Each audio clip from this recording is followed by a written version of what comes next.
The UK inheritance tax regime is still, in many ways, premised on this notion of what would at one time have been called the nuclear family. That's your married parents with children. And the tax allowances available within that structure are widely considered to be more generous and perhaps more flexible than those available beyond that structure. It's a sense that the law hasn't necessarily kept pace with societal change, and it perhaps continues to favour one more traditional family type, and it fails to recognise a wide variety of valid family structures and life circumstances. What that essentially boils down to is that if you find yourself living out with that traditional family type, the importance of tax planning advice can't be overstated. It's important to do that early, and it's important to take good quality advice that's tailored to you personally.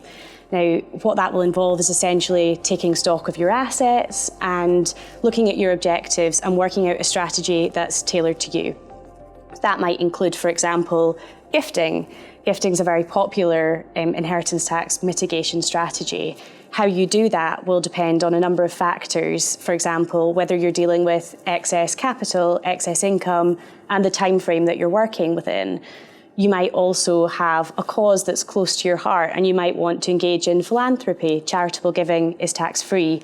You might also want to leave a charitable legacy within your will.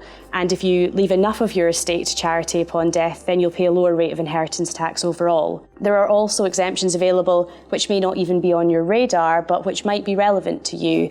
Things like business property relief for business assets or agricultural property relief for farming assets. And that's without even scratching the surface of possible trust structures, which have a whole myriad of considerations to go along with them.